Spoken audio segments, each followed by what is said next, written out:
Hello, allow me to introduce myself for those of you who may not be familiar. My name is David Keck, and I am one of the hosts of Speculating Wildly About Crime, but I also have a different podcast called Surviving Podcast.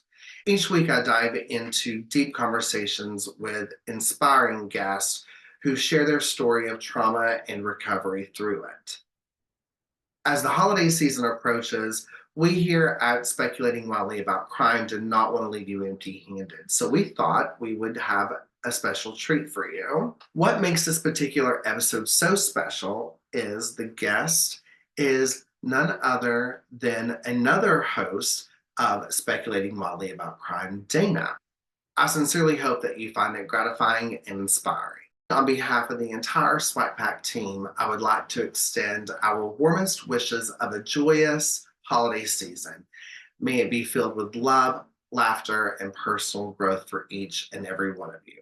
We hope you enjoy the show. A little backstory before I bring in our guest is I am obsessed with true crime, for lack of better words. My podcast is true crime related. We spend time talking to the actual victims, which is a little different than actually talking about the bad guys. So we have a group that gets together every Thursday and we talk about like our favorite true crime case. And the guest we have today is a friend that I have made through this. She's lovely and amazing. And we stayed on one night discussing my show and true crime. And after a little bit of conversation, I was like, Dana, you've got to be a guest on my show. And so here she is. Dana, hi, my love. Hi, David. How are you? I have been looking forward to this all day Oh, good, good. I'm glad. Me too. because I'm going to get to see a little bit of a different side of you. We talk about true crime on our Zoom calls, but we're talking about a certain kind of case. And so to have this time with you and to have you trust me and my platform enough to say, you know what, I've never done a podcast before, but let's do it is Let's such do a it. true honor. Yeah, and as you said, we're all friends in this space with a lot of us. It's short snippets of what's going on in our day-to-day life. So getting to go more in depth with a friend, how do you say no to it? My question for you to start is how did you get inspired with true crime? When I was younger, I don't know if I was maybe in fifth grade-ish, but not quite middle school, but not quite elementary age. I remember I started reading a book series by James Patterson, the Alex Cross series. And I like starting from like the first book, I couldn't put it down. I couldn't put it down. And so my mom would always take me to the library to like just keep getting the next book in the series. And at the time, I can't remember how many books there were in the series because there's been more since, but let's just say there was 10. And I read them in one summer. And these books, if you've read them, are I don't know why my mom ever allowed me to read these books because they're a little intense. And to me, like that's the first recollection that I have of true crime. And I'm also from Wisconsin. And if anybody knows anything about Wisconsin out there, I'm sure everybody could rattle off a few names of infamous true crime stories that have taken place in Wisconsin. So that's just always been, I don't know, part of the culture. And then when I was in college, I was just finishing college. That's what it was. That's when I found the various true crime podcasts that I listened to. So that's like my relationship to true crime and how I got interested in it was it just was always there. And it started out with me reading these books and like I could just power through them one by one. And I honestly don't get it, but it's just always been there. The first true crime high profile case I remember is the Susan Smith case. Okay. And I'm pretty sure there's a bit of an age gap between us. Like you're like 20 and I'm 26. So you may not know what I'm talking about, but Susan Smith is a lady that was on and off again with her husband slash baby daddy and was having a love interest affair with the owner of the company that she worked for. and she drowned her children in her car. Do you know what case I'm talking about? Not Okay. in-depth details, but I know the high level overview. Okay. Yeah. Okay. And so, of course, you want to say, oh, a black man did it. Come to find out, she did it. And she was one of the first like cases that was like the high profile, like mother's gone mad kind of thing. Sure. And I was at the age where I was able to comprehend more than, so I probably should not, I should have probably not have been in the living room when the news was on that day. Yeah. And because I went through this whole phase of, is my mom going to do this to me? She is going to potentially be released in 2025 because Oh, she's wow. done her like 35 years or whatever. She was young, they were babies, like she was young, she was in her 20s, and it's been 30 years. And like I remember that case, and that is what really got me interested in helping me realize that there really are monsters under your bed. Yeah. With your interest in true crime Mm. and reading these books, when did you start associating that with your own trauma? I knew what was going on and what was happening. I just didn't really have the confidence to say it wasn't okay. This was bad.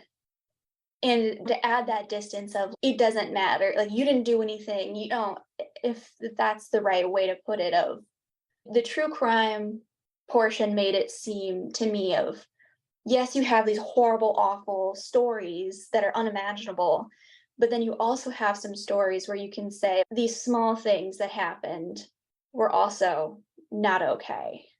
So it was those small things that led me to go, I can feel bad, not wallow in self-pity, but I can say, yes, this happened.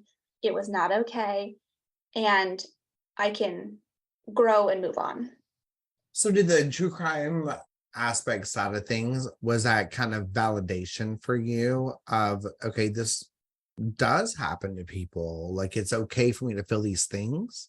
Yeah, especially because of the particular podcast. I think about Ellen, and as she jokes on the podcast, oh, I'm monologuing again.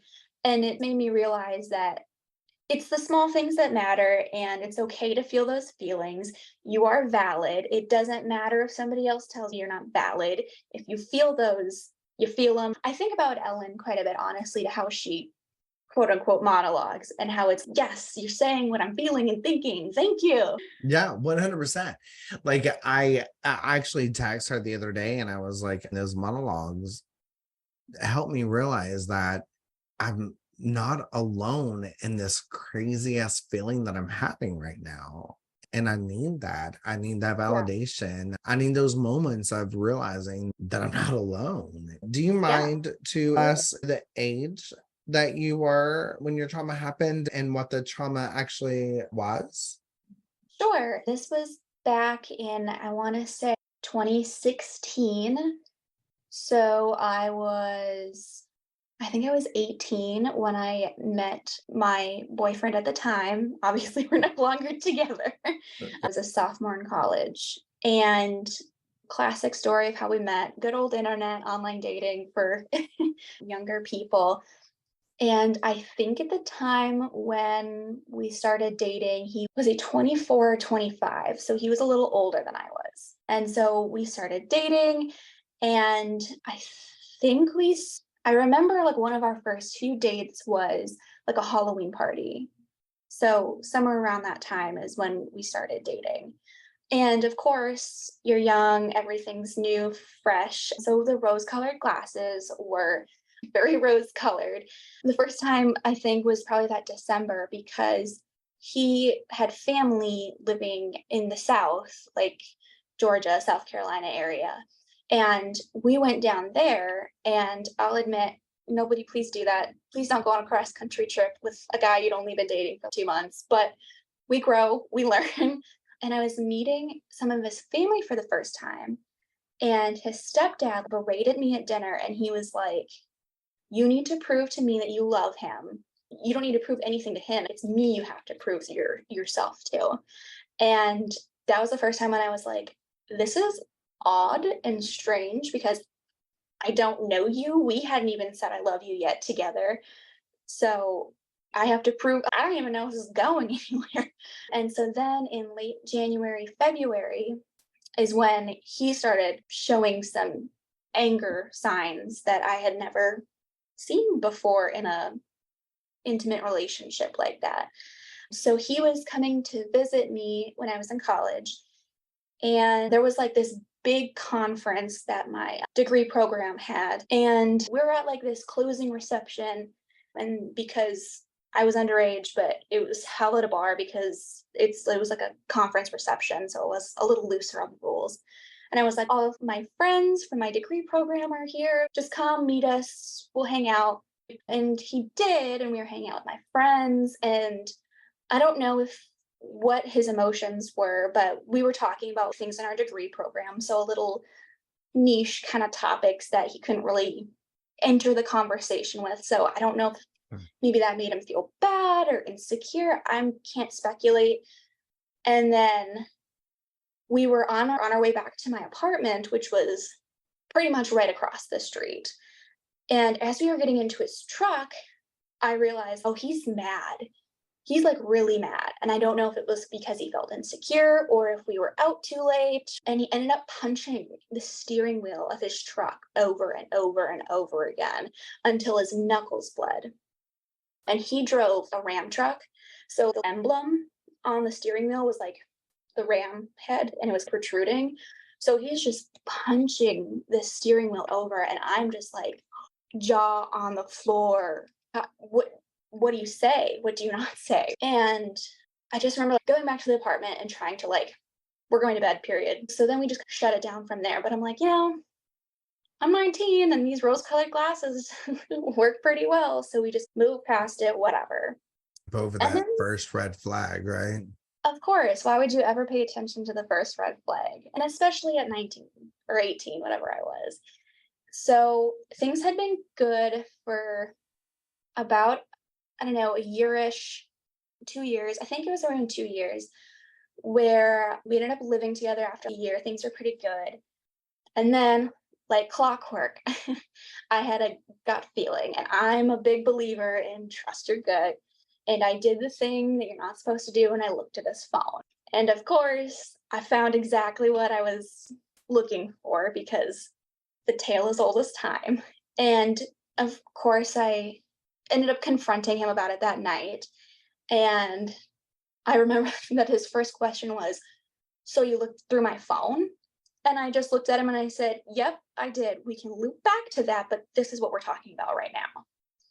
And looking back now, I'm like, ooh, you clocked that, girl. You can own up to your mistake if you want to call it a mistake. I don't, but I don't either. I feel like even when you jump over those red flags, like we had said, there's still that part of you. I have no desire to look through my partner's phone. I have zero desire. But the minute that there's a red flag, the first thing I'm going to is his phone. You know what I mean? The moment that your brain and body remembers that feeling, no, I don't call that a mistake. no, and I just can look back and like that phrasing of owning up to what you did and saying, we can loop back to that, but we're not going to distract from what we found.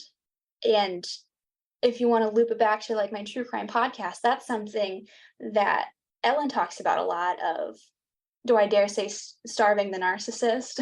Not saying that he was or anything, but saying we can handle both at once, but we got the first issue first, and then we can loop back. And I know part of my problem at that point was we were living together in an apartment and I was in college and he was working full time. He did not attend that college. And I was like, I can't afford to move out at this point. I can't do it. So part of me then was like, we can work through this. We can insert all of the rationale here. I went through it. That happened over the summer. And then that fall, he looked at me one day and he said, hey, let's go to the jewelry store and let's go look at like engagement rings.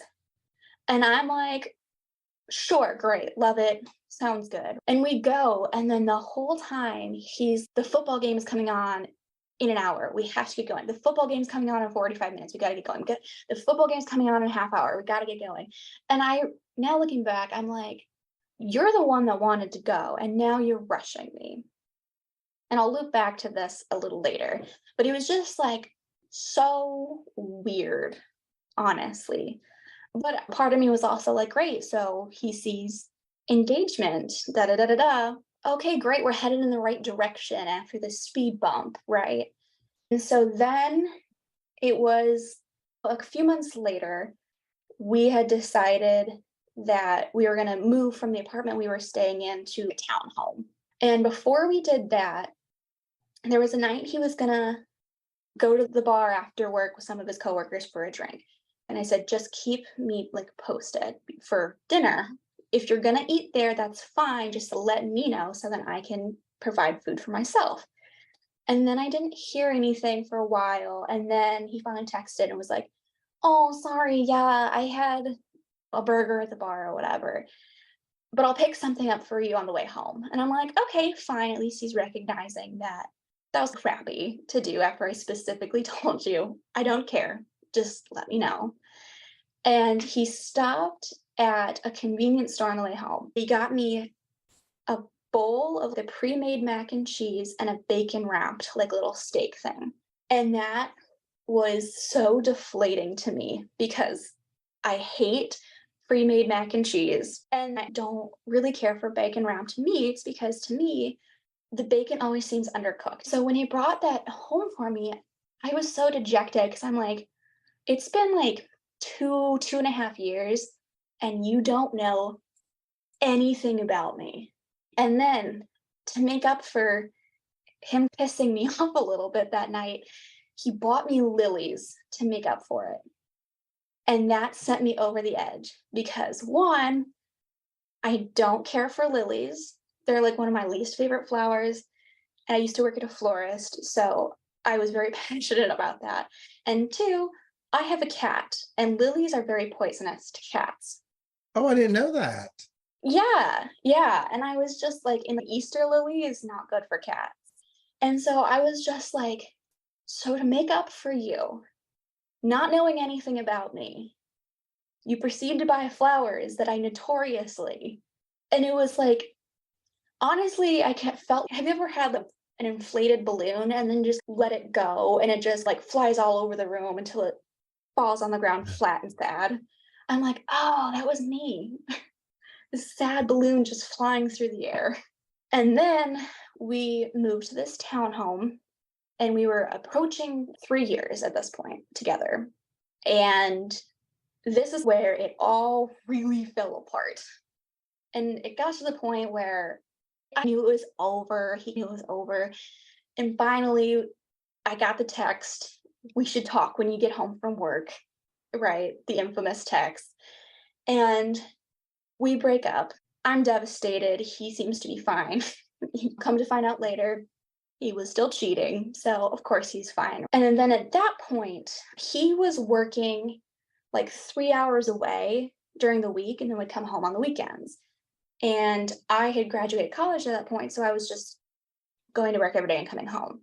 And so the living arrangement was like, give me a few weeks so I can get my stuff together, and move back home with my mom so I can find arrangements then, because she lived about an hour and 15 minutes away. And then on the weekends, I would go stay with my mom so we could have the townhouse and it would be fine. And then there was one Saturday morning, this is a week, maybe 2 weeks after we had broken up, and I was frying bacon in the morning. He walks in, and that morning on our like rental portal thing, I had gotten a notice that we had like an overdue bill, and it was like 200 some odd dollars, and I got really upset and I just paid it. And so when he got home, I was like, hey, do you know anything about this bill? It's 200 and some dollars. I just paid it. And he snapped nearly immediately. He was like, we got a letter about it. Why didn't you read the letter? He had it with him. So I couldn't read this letter that they apparently said, it's a mistake, don't worry about it, or I don't know what it said even now. We got into a little bit of an arguing match back and forth. And I remember he was holding like a plastic like grocery bag and he like threw it to the ground and kicked it. And I don't know if you've ever tried to kick like an empty grocery bag, but it does nothing, which just pissed him off more.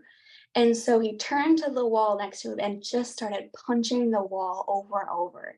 And for some reason, I was like, oh crap, this is like for real.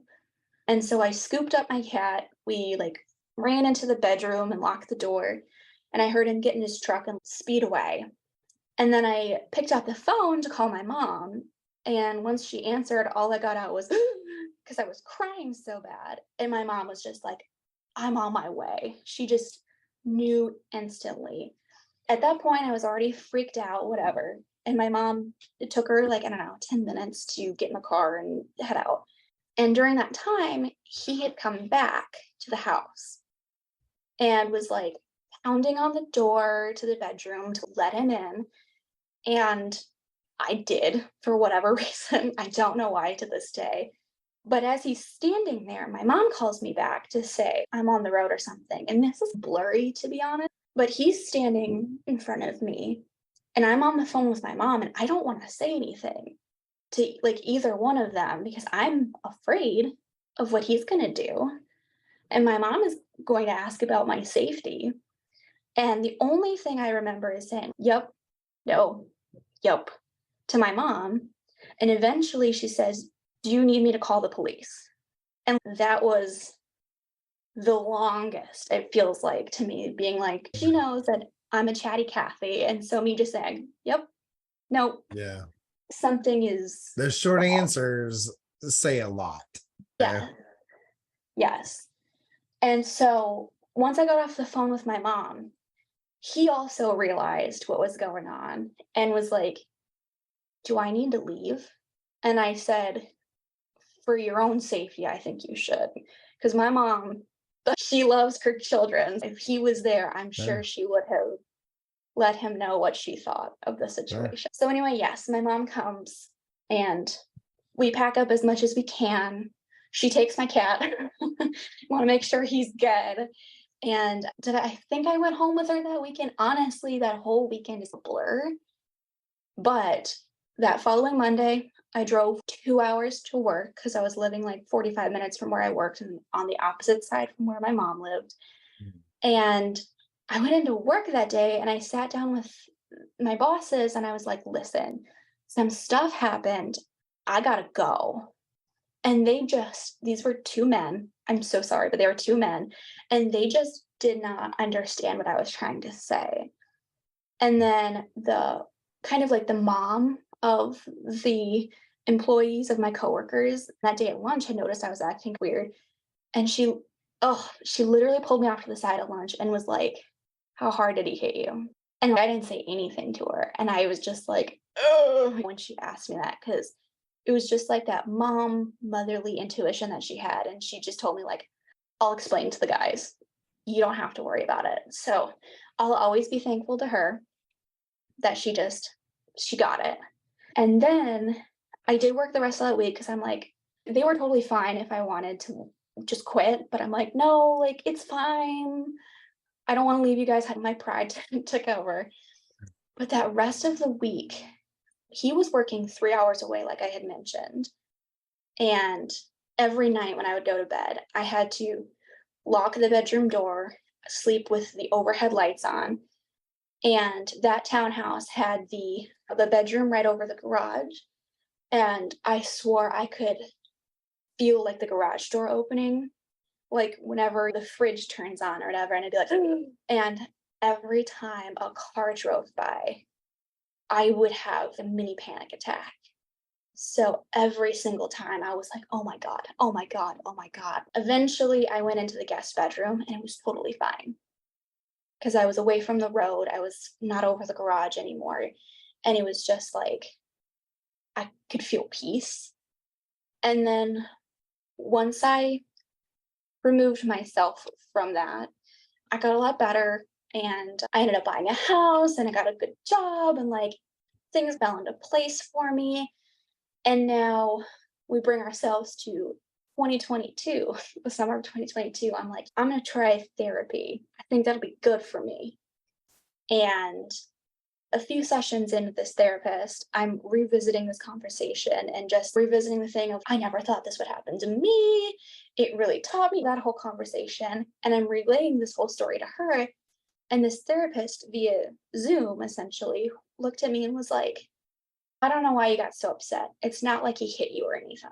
And at that moment, I was healed enough in my journey to say, no, nope, we're not doing that. So I never went back to her or anything. But the more I thought about it, I got mad because there are people out there that are not that healed in their journey. And if they hear that, it's so crushing and invalidating, I'm sure, to hear. So what? You were scared? It's like, yeah. That makes me so mad because, and correct me if I'm wrong, but I feel like when you and I were having a conversation about this, I feel like there was a conversation we had about this of how much, what do you and your show consider surviving trauma? Because what if mine doesn't fit into that category kind of thing? And I let you know immediately that we cannot judge what happened to me is worse as happened to me and vice versa. But we didn't go into detail why. And so when you started telling the story, I was like, that's what happened. This person that you were trusting, this person that you were all taught you're a therapist, you have this title, we're supposed to believe you, we're supposed to trust you. But you're telling me that my trauma isn't trauma because I didn't have a black eye? Yeah. That makes me so mad because that is not true. So I'm so glad that you are here. And one thing that I kept thinking about, like throughout our conversation with just a little bit that I knew, is I've had so many people reach out to me and say, my trauma doesn't touch yours, so I shouldn't feel this way. Nope, that's not the case.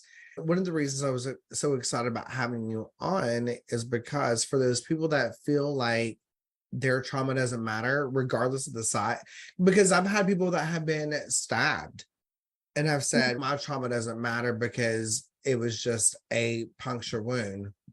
I don't care. I don't care. That's horrifying. You know what I mean? Yeah. We cannot compare that. And so I'm glad that you're here to share that because my listeners need that. No, thank you. Yeah.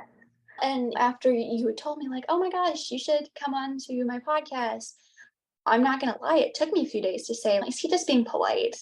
Is he just being polite to say that? And finally, I was like, how many other people, even just in their own personal justification, say, he didn't hit me, so that's not domestic violence, or he didn't. But then I think about truly the fear that I felt those days when I was not sleeping, just laying in the bedroom with this light on. And I'm like, how many other people out there have felt just this, like, to their core fear of another person, whether it be in an intimate relationship or with a parent or anything like that, but they feel they have to justify it by there was no physical violence.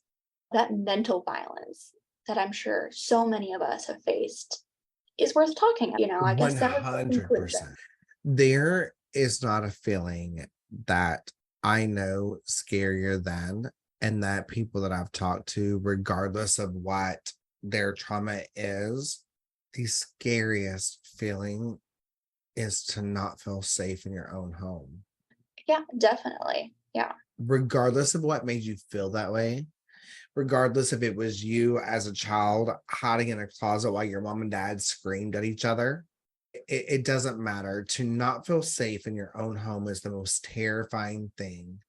And whatever made you feel that way, there's no greater than or less than. It is what it is. And I'm glad that we're able to make that point today. Yeah, absolutely. And something else that I found out later was that he was messaging I don't know if it was like friends or family or something like that, but he was telling them like, "Oh my god, she's talking to her mom like she's scared of me or something." And I realized in that moment of, "Oh, this didn't affect him in the slightest. This did not affect him in the sheer torment that it affected me." What's the saying that the axe forgets, but the tree will always remember? Mm, yeah. Sure, I'm gonna let go ahead. And I also found out later, so I had mentioned that he had taken me ring shopping, that when during that breakup that we were having, I had mentioned this. I thought we were going in a good direction to get engaged. And he said, "Oh, no, I never had any intention of ever marrying you." And it was just like another, I don't know if he was lying or not, honestly, but I'm like, even if he was lying, it was to hurt me and just one more knock to my psyche. Yeah. So luckily, I was able to find a job that has led me to a, in my opinion, successful career that I have now. And Yeah. I was able to buy a beautiful house. And my partner now, he's wonderful. So, with all of this horrible stuff said, I don't regret it. For the first few years of my attack, I was like, God, I would have done anything to have not went there that night. I would have done anything to have just not been seen or noticed. And I would have done anything to not be me, which Right. is victim blaming.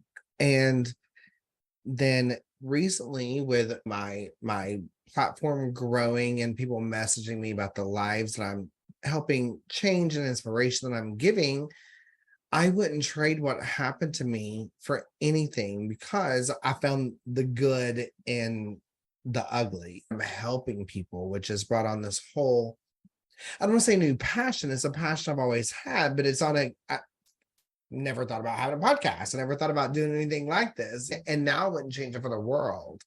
And so people sometimes question, like, how did that happen? How did you get there? And so, like you've said, and so many of us we've had on the show have said, in those moments, I was like, what the fuck did I do to deserve this? Like, why is this happening? Yep. And then now, when you get to that place, kind of like, okay, I wouldn't have picked this path. I wouldn't wish it on anybody, but the lessons that I've learned to Yes. help create this new world and space. Yeah, absolutely. And some of those lessons that I've learned too, of even just in my opinion, the things that every young person goes through of, you are worth it. You don't have to take that. I feel like everybody's had at least some moment of that Mm. self discovery. Some people, it's maybe not as extreme as other people, of course, but it's still just that journey of growth and becoming an adult almost. Yeah.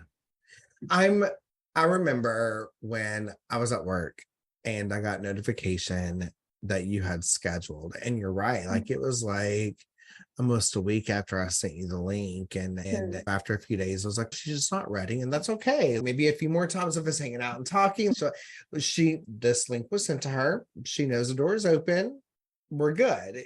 Yeah. And then I got the notification that was like, oh, Dana's scheduled. I was like, what? Like that made me so happy. And so when you were talking about how it took you a few days to realize that, no, this needs to be talked about. Like, I love that we kind of had that moment together. Yeah, absolutely. Yeah, you always hear the term like, if blank helps one person, then it's worth it. It's all been worth it. And I think that's what it boiled down to for me, is if there's just one person out there listening that can look at themselves and say, "No, he didn't hit me, but I was still traumatized by that." Or, Yeah. "No, there wasn't physical violence by my stepmother, but that was still horrible for me." Yeah.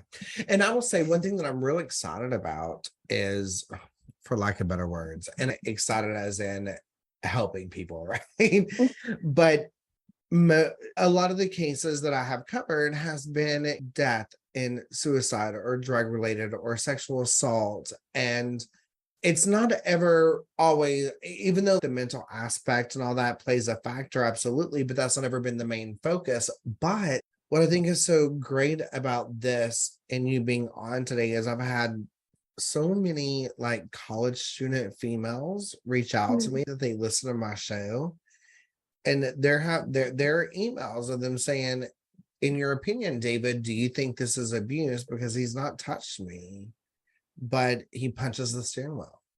Yeah. Or like these little flags that they're not realizing are red flags. And I have to be very sensitive at how I say it because I don't want to be like, oh no, run, girl, run. But I think I'm so excited about this getting out there because I can name 5 people off the top of my head that have written me that I know by name that need to hear this. Sure. Yeah. And it's interesting that you say that is because now I actually work at a university. So I'm around college aged people every single day. And part of me just in the back of my head when I'm walking around campus is, do these people know what is available to them in terms of resources, whether that's on campus or even just a podcast where Ellen Marsh can say, no, this is okay, this is not okay. You mean the world to me. I love the friendship that we're building. I love getting to know you on our little Thursday nights. And then now having this moment with you is so great.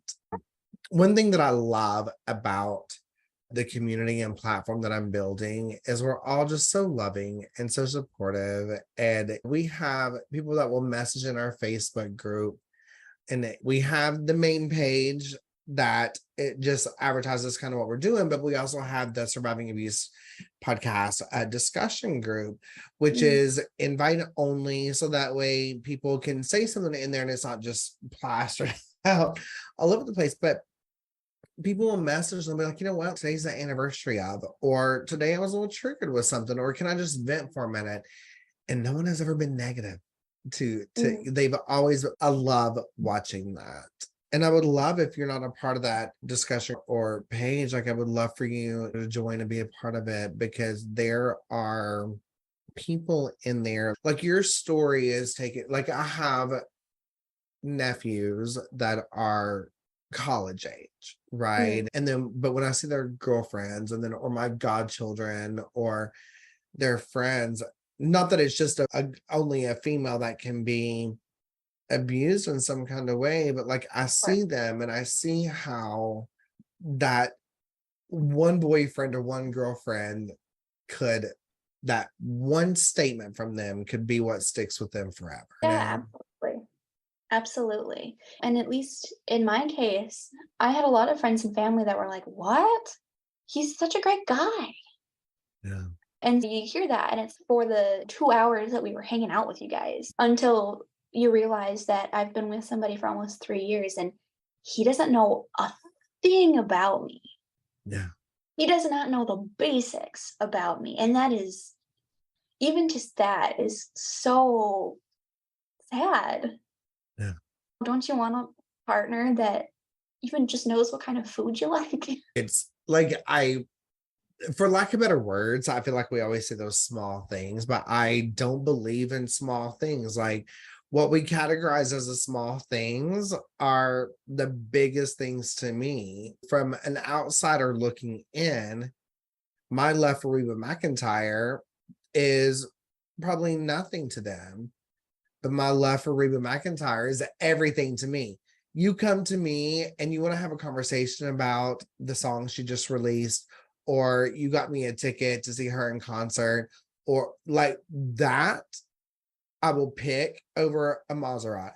You know what I mean? So those little things that we call little things are so big to me. The fact that like my partner, which you probably experience now with your partner, he knows I have a bowl of Fruity Pebbles every night before I go to bed.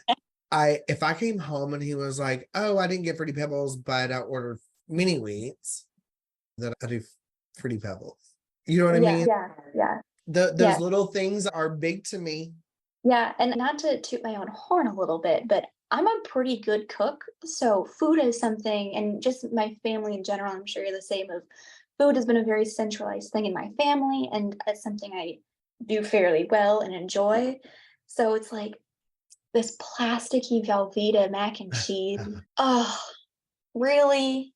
I should say too, at the time, my next thought after I was like, "Are you freaking kidding me?" was, Dana, he thought of you. He didn't have to bring you anything. He really put some thought into that. It's a be gracious kind of mindset.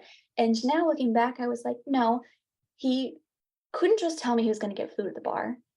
Couldn't do that. Everybody has their phones glued to their hands. Of course, he could have texted.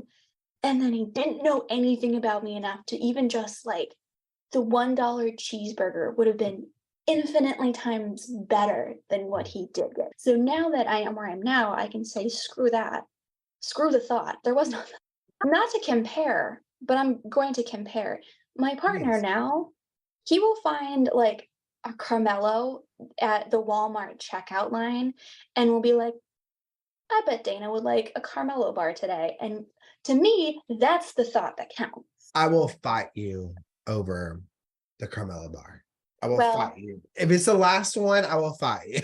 I guess we're having a drag down bar. Oh my gosh, I love this. I love it. This is one of my favorite episodes because it's a Oh, message that definitely needs to be said. And the fact that we've been building a friendship and then now I'm obsessed with you. I'm Um obsessed with you. takes maybe 5 minutes. Dana, one question that I have for you that I would love to ask is if you got to pick a documentary about a certain kind of case or serial killer or whatever, where you get Mhm. to be a talking head to give your points and thoughts on that case, which case would it be? So this is going to be kind of niche. I would pick the Jamie Kloss case. Have you heard of this one before? Oh, yes. Yeah. Okay. I'm originally from the general area in which she was taken from. Oh, wow. Yes. So I remember instantly being like, oh my, this is not to be cliche, but nothing ever happens like this here. A small town where nobody locks their doors. And so I was in college at the time, so I wasn't right there, but I just remember like being glued to it because it was local to me and Her. horrifying. Yeah. And I also will take full responsibility for my actions, but for anybody that doesn't know about the case, it was, I believe she was 13 at the time, a young girl. And for a long time, all we knew was she was kidnapped. And I remember saying, yeah, but a lot of times when somebody's kidnapped, especially as a young person like that, the person, it's a family member, relative, guy you met on the internet, and the news was coming out of, no, she didn't have a boyfriend or anything like that. I'm like, what 13-year-old doesn't keep secrets from their parents, especially about boys? And I will take full responsibility for my actions for saying, oh, come on. Clearly, she not saying anything that happened to her was deserved, because I'm certainly not Sure. saying that. Like, she had to have known them somehow. And then when this young lady, I believe it was after 88 days, escaped from her captors and was found, or she went to a neighbor and they called the police and she was rescued, Yeah, it there came was a out, lady walking her dog and she ran up to her. yes. And it came out that she didn't know him at all. He saw her getting off of the bus one day on his way home from work and was just like, I have to have her. And it's an interesting case if anybody else wants to read up on it. But that would be one that I would, if I could be a talking head in or something, because from being from the area and being one of those people being like, okay, yeah, sure, it was some random attack. And then being like, oh my God, it was a horrifying random attack. Yeah. And I hope she's doing okay. It sounds like she is. And thank goodness there's no news, because that means that she's living her private life. It is such an interesting story. Dana, thank you so much for doing this with me. I'm so glad that you decided to, because these are all topics that we need to discuss. It's very important to realize that there's so many different forms of abuse. It doesn't have Yeah. to be a black guy. It doesn't have to be sexual assault, but they're all equally trauma and worth discussing, because if we don't bring light to all of these topics, then there's someone out there that's saying, he didn't hit me. If it hits me, I'll leave. You need to get out now. It should not take that black guy to leave. Yeah. Yeah. And I'd also like to acknowledge that leaving process is so difficult. And even looking back now, yeah, I can spot a handful of times I should have left before I actually did. And so to me, I always was like, you just got lucky that you could leave when you did. There were instances before where an outside looking in could be like, girl, you're in danger. Get out of there. Yeah. Run, go run. At any point when you can get out and leave, it's still just as brave as if you do have that black eye or he was just punching the steering wheel. Thank you for taking the time to listen to our show today. We ask you to please subscribe to us on YouTube, Apple, Spotify, or anywhere else that you find your favorite podcasts, just so you don't miss out on any of our episodes.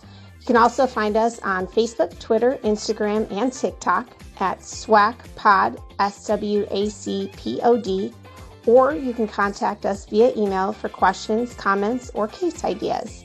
Our email address is swacpod@gmail.com. That's SWACPOD@gmail.com. Thanks so much for speculating wildly with us tonight.